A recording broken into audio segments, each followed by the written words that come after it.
유진 선생님의 역사 비법으로 역사 개념 바로잡기. 학습 시간은 줄이고 성과는 높입니다. 망포동 최대 규모 종합학원 더에듀 프리미엄의 역사 단독 전임 강사 유진 선생님을 소개합니다. 학부모님들 고민 많으시죠? 걱정은 노, 역사는 유진. 어려운 내신 이젠 놓치지 마세요. 망포동 한국사는, 망포동 세계사는, 저국어 역사 논술 유진. 자, 우리 이제 13차 시 수업입니다. 다음 주에 이제 14차 시와 15차 시를 끝으로 우리 한국사 특강을 마치게 되었죠. 근데 너무 아쉽지 않습니까? 그렇죠? 네, 여러분들이 너무 아쉬울까봐 선생님이 3월 1일과 2일, 3일에 걸쳐가지고 3일절 연휴 동안 특별 수업을 준비를 했어요, 여러분. 그래서 3월 1일 오전 10시부터 1시까지는 여러분들 1학기 시험 범위가 되는 완전 우리 선사시대 때부터 고려사까지를 요약해가지고 정리하는 수업을 진행할 예정이고요. 그리고 2시부터 5시까지 하는 이 2부는 여러분들 고등학생 친구들이 좀 들었으면 좋겠는 부분이죠. 3.1절은 얘들아 3.1운동이 있었었던 1919년 3월 1일 날 우리 민족의 대규모의 운동이었었던 독립운동이었었던 3.1운동이 있었던 날이잖아. 그래서 일제감정기와 더불어서 우리나라의 이 현대사까지를 한번 학습해보는 시간을 가질 예정입니다. 그럼 3월 2일 날에는 뭐가 있을까요? 네, 통합사회였습니다. 통합사회에 기존에 여러분들이 등원하는 반에 맞춰가지고 2학기 진도를 나갈 예정이고, 선생님이 통합사회 듣는 친구들을 위해 가지고 지금 옆에 선물도 준비를 해놨거든요. 거금을 들여서 선물까지 준비를 해놓은 상황이니 여러분들 일요일날 될 수 있으면 꼭 등원을 해주시길 바랍니다. 그리고 우리 또 월요일 날도 빨간 날이잖아. 3월 1일 월요일도 빨간 날이죠. 3월 1일에는 세계사 수업이 예정되어 있습니다. 근데 이 세계사는 미리 배워놓으면 나중에 고등학교 올라가서 통합사회에도 영향을 미칠 수 있고, 그리고 지금 한국사를 먼저 수강하는 이제 중학교 2학년 망포중학교 학생들, 잠원중학교 학생들한테는 어차피 3학년 때 세계사를 배우게 되니 미리 들어놓는 것도 좋겠죠. 그래서 학년 불문하고 다 같이 듣는 것이 좋을 것 같다. 과목 상관없이 교차로 다 들어도 되고 몇 가지를 선택해서 들어도 된다.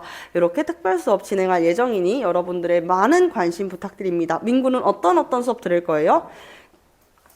다 듣는다니 역시 멋져요. 자, 그래서 이렇게 민구처럼 모든 수업을 다 듣는 친구들이 더 많아졌으면 좋겠습니다. 선생님이 특별하게 어떤 비용을 받고 하는 것도 아니고 여러분들이 2025년에 3월 1일 이 연휴를 더 의미 있게 보냈으면 좋겠는 마음에서 매년 이렇게 3.1절마다 특별 수업을 진행하고 있거든요.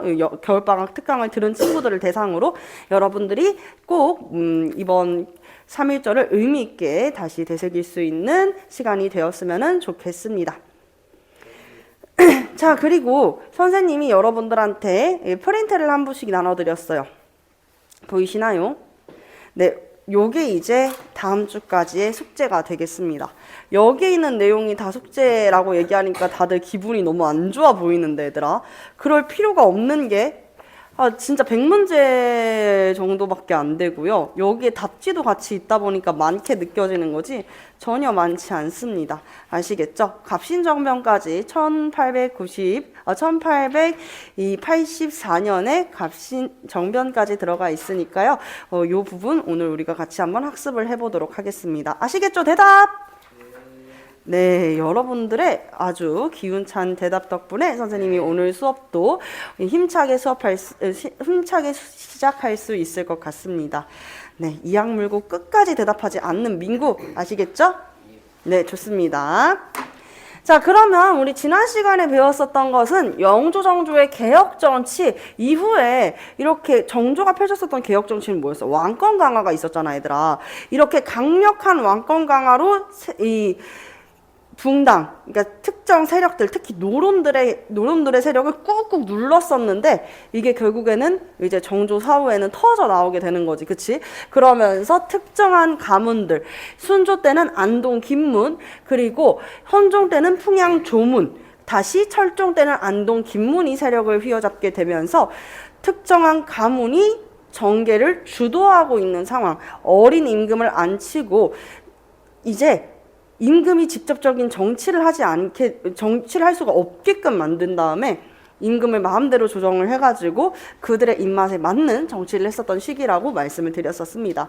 이후에는요, 철종의 후사가 없다 보니까 이 상갓집 개로 불려졌었던 이하응의 아들을 왕위에 앉히게 되는데 그 아들이 바로 이명복이 되겠습니다. 그가 이제 왕위에 오르게 되는데 바로 누구다? 고종이다. 혹시 흰색 분필이 어디 있는지 아시나요? 여기요. 아, 그렇군요. 흰색 분필. 아, 네. 여기 있군요. 네. 고종이 왕위에 오르게 되는 것이고, 고종은 어린 나이에 왕위에 올랐어, 얘들아.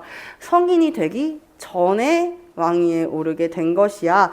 그러니까 12살의 나이에 왕위에 오르게 됐을 때 이항이 아버지로서 대신 대리청정을 하게 된다라고 볼 수 있겠죠.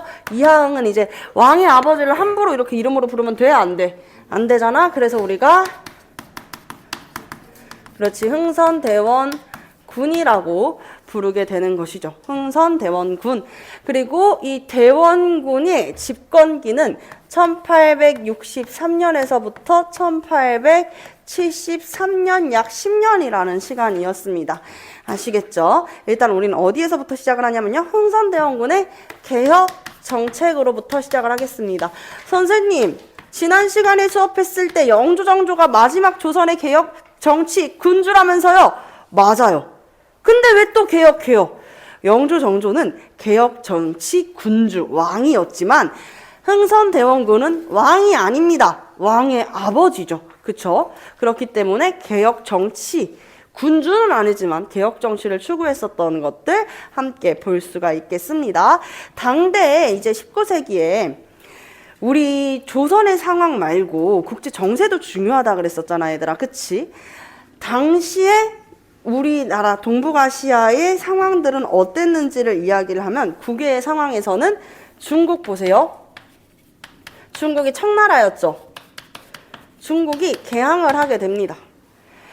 1차, 2차 아편전쟁을 겪으면서 이 청나라의 국력이 크게 약해지지, 이 1차 아편전쟁의 결과로 체결을 했었던 난징조약. 1차 아편전쟁의 결과로 체결했었던 난징조약을 체결하게 되며 영국에 의해서 항구를 개항하게 됩니다. 개항을 하게 된다. 영국에 의해서 개항을 하게 된다. 자, 그러면서 또 1차 아편전쟁 이후에 2차 아편전쟁을 겪으며 영국, 프랑스 연합군과 청나라 군대가 싸우게 된단 말이야. 여러분들, 1차 아편전쟁은 진짜 영국이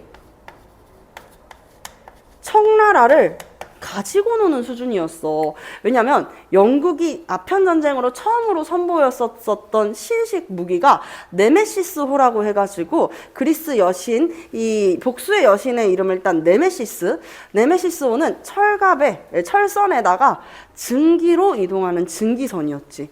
우리 임진왜란 떠올려봐. 임진왜란의 판옥선이나 아니면은 여러분들이 알고 있는 거북선.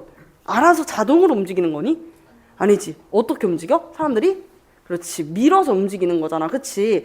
근데 인력이 아니라 증기로 이동하는 이 네메시스호와 당시 청나라 군대의 이 함선은 바로 목조선이었습니다. 목선이야. 나무선이었어.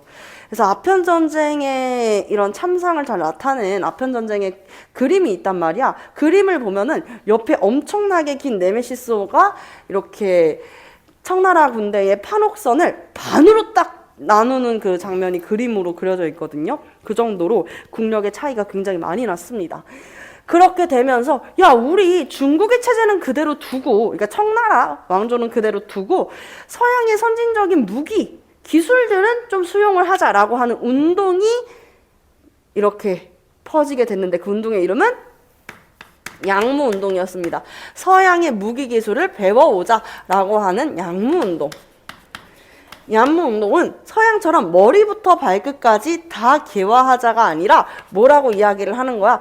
중국의 체제는 그대로 두고 서양의 무기 기술만을 수용하자라고 이야기를 했었던 거야. 아시겠죠? 그리고 일본도 개항을 했습니다. 일본의 개항은 미국으로부터 시작을 하게 됐죠. 이 미국이 일본의 문호를 두드리게 되는데, 이 일본 같은 경우에는 좀이 이제 서로 친하게 지내야 될 거 아니야. 처음에는 화친 조약을 체결하고, 조미가 아니지. 미일이죠. 조선 왜 나와? 미일 화친 조약을 체결을 하고, 그리고 나서 미국과 일본이 서로 무역, 상호 간의 관계를 맺는 수호 통상조약을 체결하게 되면서 개항을 하게 됩니다. 아시겠죠? 미일소 통상조약을 통해 개항을 하게 된다 라는 내용으로 우리가 이해를 해볼 수가 있겠습니다. 어려운 내용 없죠? 그쵸? 자, 그러면서 일본 심지어는 메이지 유신을 통해 가지고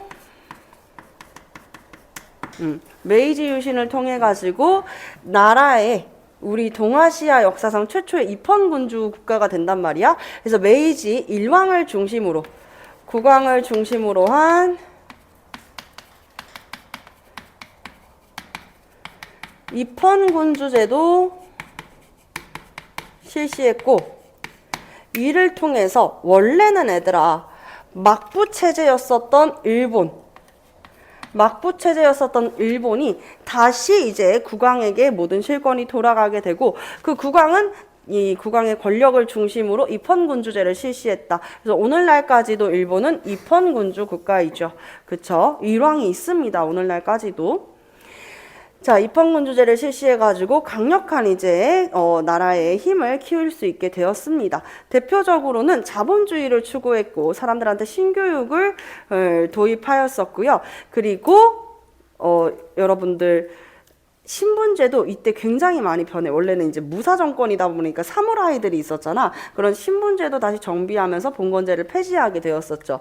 그러다가 이 일본이 나중에는 청일전쟁에서도 승리를 하게 되면서 승리해가지고 이제 배상금으로 받게 된 약 2억 양을 다 이제 군비로 쓰게 되며 일본은 더 강한 나라로 성장을 하게 됩니다.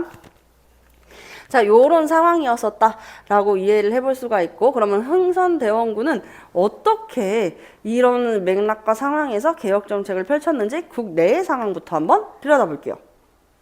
자, 흥선대원군은 일단 조선사회를 굉장히 혼란스럽게 하는 것들부터 축출을 해내게 됩니다. 그게 바로 세도 가문이었었죠. 세도 정치를 척결하게 됩니다. 아시겠죠? 세도 정치 척결. 그래서 세도 가문이었었던 안동 김문을 축출을 해내게 됩니다. 붕당의 근거지였던 서원을 정리했고요. 약 전국에 700개 있었던 서원을 47개의 소수 서원만을 남겨놓고 모두 정리를 했습니다. 대규모의 서원 정리라고 볼 수가 있죠. 자, 그리고 세 번째는 무엇이었냐면, 세 번째는 이 세도 가문들의 정치적인 근거지가 되어주었었던 변방의 치안을 방비하는 이 기구, 이름 뭐라 그랬지? 그렇지, 비변사도 폐지했습니다. 비변사 폐지. 그리고 삼정의 문란도 다시 잡아야 될 거 아니야, 얘들아. 그치? 우리 세도정치기 때 일어났었던 여러 농민분기가 있었지만 특히 우리가 주요하게 다루는 농민분기 두 가지가 있었어. 일단 서북, 평안도, 서북민에 대한 차별에 저항을 하면서 평안도 몰락양반이었었던 홍경래가 중심이 되어서 일으켰었던 분기. 이 분기는 청천간 이북 지역까지를 약 5개월 정도를 차지했었다고 이야기를 했었죠. 무슨 분기야? 그렇지, 홍경래의 난도 일어났고, 철종 때에는요, 이번에는 경남지방이죠. 경남지방인 이 진주와 단성을 중심으로 당시 경상 우병사였었던 백낙신의 부정부패에 저항하면서 일어났었던 농민봉기 무엇입니까? 임술 농민봉기. 그렇지. 자, 임술 농민봉기 때 전국적으로 확산되는 양상이 펼쳐지자 안동, 김문과 조정에서는 큰일이 났다라고 생각을 해가지고 농민봉기를 조사하는 임시관직까지 보냈었어. 그 임시관직의 이름은 안핵사였습니다. 그쵸? 이 안핵사 바로 박규수, 사랑방의 박규수라는 인물을 파견을 해가지고 이 농민봉기를 조사하고 지금 농민들과 백성들이 삼정의 문란으로 굉장히 힘들어하는구나 라는 것을 알게 되면서 어떻게 했다? 삼정의 문란을 시정하고자 삼정이정청을 설치했지만 별다른 성과는 보지 못했다라는 이야기죠. 그죠? 별다른 성과는 보지 못했다. 그러면 이 흥선대원군이 삼정의 문란을 바로잡아야겠다라는 생각을 하게 되는 거야. 그럴 수 있겠지. 자, 삼정의 문란 어떻게 바로잡게 되냐? 수치제도를 개편하게 됩니다. 삼정의 문란 어떤 세금 제도가 있다 그랬었어, 재원아?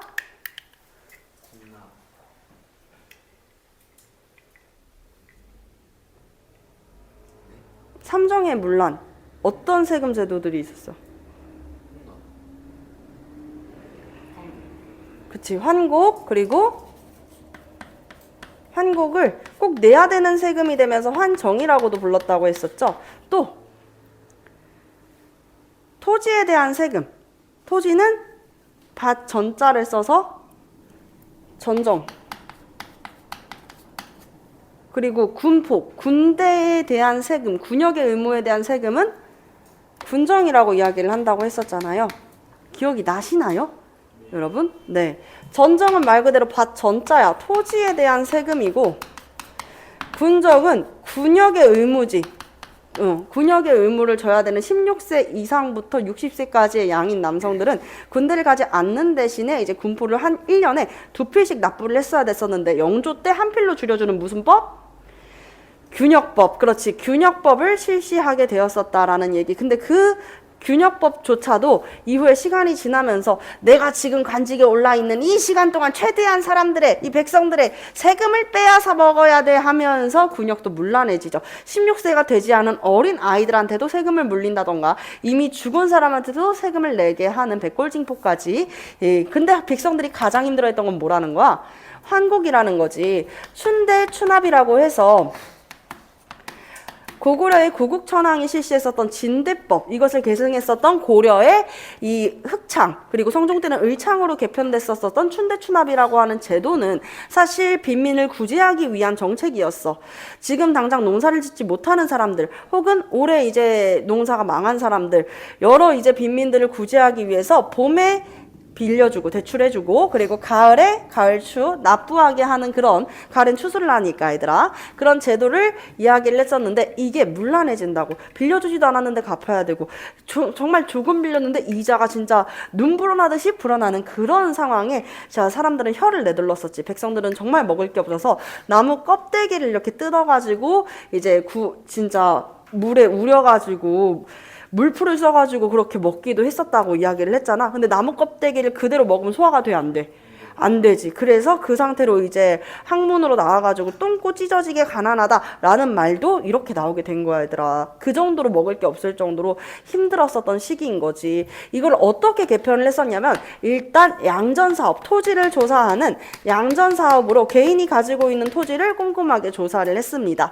그리고 군역의 의무를 져야 되는 이 군정은 정말 획기적이었어. 흥선대원군이 정말 획기적인 개혁 정치안을 낸 것 중에 하나인데, 조선왕조 500년 중에서 유일하게 양반한테도 세금을 내게 했었던 게 바로 흥선대원군이었던 거야. 이때 양반한테까지도 세금을 내게 합니다. 호포제.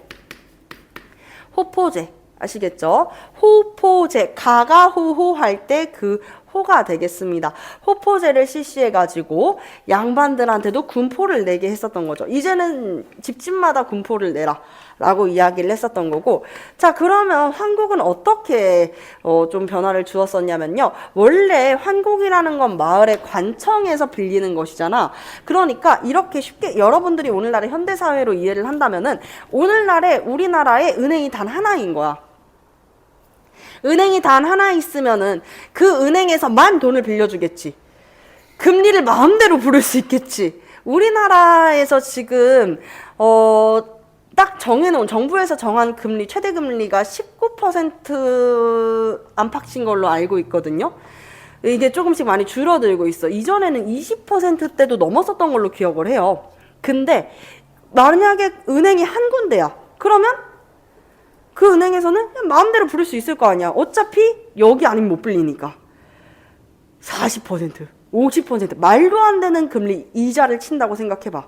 그럼 어떻게 해야 되겠어? 은행을 늘려야겠지. 서로 경쟁할 수 있게. 50% 금리랑 20% 금리로 돈을 빌려준다는 은행이 있어. 여러분들 어디로 갈 거야? 20%로 갈 거지. 해가지고 서로 경쟁을 붙일 수 있도록 사창제, 개인의 창고를 열어라 라고 하는 사창제를 실시했었다 라고 이해를 해보시면 될 것 같습니다. 아시겠죠? 자, 그리고 왕권 강화를 위해서 실시했었던 정책도 있는데요. 그것이 바로 경복궁 중건입니다. 우리 경복궁 언제 불탔었지? 임진왜란, 그쵸? 일제감정기 아직 안 배웠죠, 그쵸? 임진왜란 때 우리 경복궁이 소실되었었단 말이야, 그치? 그래서 우리의 소중한 문화재 경복궁뿐만이 아니라 불국사도 이제 소실이 되었었는데, 경복궁을 다시 중건해서 왕권을 강화하고자 했었던 게 흥선대원군의 이 계획이었었어. 그러면 이렇게 궁전을 다시 짓는 거잖아. 궁실을 다시 짓는 건데, 경복궁을 짓기 위해서는 뭐가 필요할까? 두 가지가 필요해. 첫 번째는 노동력. 더 정답 다 나왔어. 노동력이랑 돈이 필요한 거지. 그치? 일단은 돈을 만들어내기 위해서 새로운 방법을 써냅니다. 바로 당백전이라는 것을 발행하는데,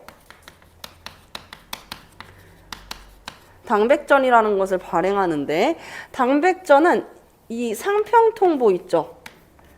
상평통보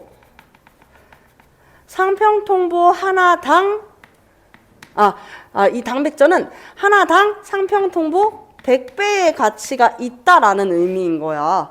알겠지? 당백정이 하나당 상평통보 100배의 가치다라고 이야기를 하는데, 그러려면 상평통보는 동전이잖아? 상평통보를 주조하기 위해서 들어가는 동이 있을 거 아니야. 그치? 거기에 딱 100배가 들어가야 되는 거지. 당백전이 발행되려면. 근데 실제로는 상평통보 3배, 4배 정도밖에 안 되는 동으로 주조하는 게 당백전이었어. 그리고 당백전이라고 얘기할 수 있어? 진짜 100배의 가치가 있는 거야? 아니란 말이야. 아니 이렇게 되면 어떻게 해야 되냐. 진짜 이 문제가 굉장히 커지게 되지. 여러분들, 은행에서, 우리 한국은행에서 돈을 미친 듯이 찍어내서 발행을 해. 그래가지고 시중에 풀리는 돈이 확 많아져. 그럼 어떻게 된다? 물가는 높아진다. 이거 우리가 인플레 경제로 다 배웠었던 거 아니야? 그치? 화폐의 가치는 낮아지고 물가는 높아지는 거. 마찬가지야. 화폐의 가치 이미 떨어졌지. 왜? 상평통보 100배의 가치가 있다고 그랬었는데 100배가 아닌 3배, 4배에 그치고 마니까. 그러면 나머지 97, 96 어딨어. 그치? 이거 화폐의 가치가 낮아져서 이 시장 경제가 굉장히 불안정하게 되고, 거기에다가 물가까지 치솟게 되면서 시장 경제가 혼란해지게 됩니다. 그리고 두 번째, 원하면 납부하세요. 원납점. 이건 일종의 기부금 후원금이지. 예를 들면 뭐 국가의 공공시설을 짓기 위해서 돈이 필요한데 여기에 지원해 주실 분, 후원해 주실 분, 기부해 주실 분을 모으는 게 원납전인 거야. 근데 이 원납전을 강제로 징수합니다. 강제로 내십시오! 이렇게 하는 게 이제 원납전 강제징수가 되고, 자, 여러분들, 2호 예병형 공중에서 공조는 뭐 하는 곳이었어? 그렇지, 토목과 건축을 담당하는 곳이었지. 토목은 뭐야? 나무를 베는 거잖아. 그치? 건축은 뭐야? 건물을 쌓는 건데 이게 두 개가 무슨 상관이에요? 대부분의 조선시대 사회에서 대부분의 건물은 목조 양식이죠. 그쵸? 경복궁을 지으려고 하니까 뭐가 필요해? 나무가 필요해. 근데 그냥 나무 아무거나 써도 돼? 안 된단 말이야. 좋은 나무를 써야 될 거 아니야. 품질 좋은 나무들. 근데 어떻게 하면 이 품질 좋은 나무를 구할 수 있을까 해서 양반에 묘지림을 벌목합니다. 묘지림, 벌목. 이게 무엇이냐면 우리 조상님 나무들 있잖아. 우리 동네에 더 전해져 내려오는 되게 이제 신성한 신성수, 신성목 이런 것들, 아니면 우리 조상님 나무, 조상님 때부터 전해져 내려온 조상님의 영혼이 깃든 나무, 이런 것들이 가장 굵고 품질이 좋을 거 아니야. 이거를 뵙니다. 그러니까 양반들이 좋아할까요? 싫어하지. 양반들이 흥선대원군을 싫어하는 데에는 양반들의 묘지림을 벌목한 데에 더불어가지고 호포제, 한 번도 양반한테 세금을 거둔 적이 없는데 우리가 그러면 상컷들이랑 똑같다라는 거야? 상컷들이랑 똑같으니까 세금 내라는 거 아니야? 이런 이야기를 하게 되는 거지. 그래서 이때 이제 양반들한테 이제 크게 민심을 잃게 되고, 그러면은 백성들은 좋아했냐? 여기까지만 했었으면은 백성들이 좋아했을 수 있겠지만 이게 문제였어. 경복궁 타령도 있어. 얘들아, 경복궁 지으러 가기 싫어서 이 백성의 노동력을 징발합니다. 백성의 노동력을 징발하게 된다 라는 내용까지로 볼 수가 있는 것이죠. 아, 흥선대원군이 뭔가 열심히 다시 한번 조선을 세우고자, 왕권도 다시 강하게 탄탄하게, 왜냐하면 세조정치이기 때문에 왕권이 추락하게 되니까 이걸 다시 끌어올리고자 하는 노력은 돋보이기는 했으나 그 방법이 사람들한테 이렇게 좋게 남지는 못했었다라는 거. 그리고 편찬 사업까지. 선생님이 이거 이야기했지. 애들아, 이거 순서 중요해가지고 칠판 싹 지워가지고 막판에 써줬던 거 기억나? 그게 이제 조선의 법전 순서 맞추는 문제가 고등 내신에서 나올 수 있다라고 이야기를 했었잖아요. 조선시대 최대의 법전이자 최초의 법전, 무슨 법전 있죠? 네, 경국대전이 있었죠. 그쵸? 이 경국대전은 세조 때 편찬되기 시작해가지고 성종 때 완성되어 반포가 되었습니다. 그쵸? 자, 경국대전. 그 다음은 뭐야? 그렇지, 영조 때 속대전. 그 다음은 정조 때 대전통편. 자, 그리고 네 번째가 바로 대전회통이 됩니다. 흥선대원군 때야 대전회통. 그리고 육전조례 등이 완성이 된다. 육전조례. 그러니까 6조 2호 예병형 공에서 이제 지켜져야 되는 것들을 다 정리를 해가지고 가이드를 만들어 놓은 게 육전조례인 것이죠. 이것들이 편찬되었었다. 여기까지 흥선대원군의 이제 내부적인 개혁 정치가 되겠습니다. 어려운 내용 없죠. 그쵸? 자, 근데 여러분, 오늘날의 현대 역사에서 흥선대원군을 긍정적으로 평가하기보다는 부정적으로 평가하는 사람들이 더 많아. 그 이유는 무엇이냐면 지금 한참 근대화가 이루어져 있는, 그러니까 국제 정세를 봤을 때 여러 나라들이 이미 근대화를 하고 있어. 자, 중국 청나라의 양무운동, 중국의 근대화 운동 중에 하나죠. 그치? 그리고 일본의 메이지 유신, 역시 일본이 가장 동아시아 중에 먼저 근대화를 성공한 나라로 가는 지름길, 다 근대화의 물결이 보여지는데 우리는 오히려 어떻게 하냐면 항구를 닫아버리고 다른 나라들이랑 교류하지 않겠다고 척화를 이야기합니다. 다른 나라랑 수교하고 화친을 맺는 것을 다 배척하게 된다는 거야. 그것 때문에 이제 흥선대원군에 대한 평가가 많이 갈리죠. 흥선대원군이 그렇게 척합의만 세우지 않았어도 우리가 조금 더 빨리 근대화를 했더라면 일제감정기는 없을 수 있었다라고 이야기하는 사람들도 있고요. 너네가 흥선대원군이어서 봐라. 너희였으면 그런 상황이었을 때 척합이 안 세울 수 있겠냐, 이런 이야기로 갈리기도 합니다. 여러분들, 흥선대원군의 대외정책 같이 한번 시작해 볼게요. 흥선대원군의 대외 정책, 여기까지가 원래는 사실 중학교 내신에서는 교과 까지도 크게 다르지 않아, 얘들아. 근데 우리 망포동 인근에 있는 학교들, 망포중학교, 영동중학교까지에서는 요 부분을 이제 추가적인 별책까지 만들어가지고 시험 범위에 넣고 있고, 작년도 시험 범위는, 작년 중학교 2학년 친구들 한국사의 시험 범위는 바로 가보개혁까지였어. 와, 엄청 많이 간다. 그치? 가보개혁이면 얘들아 1894년이야. 거기까지가 시험 범위였었어.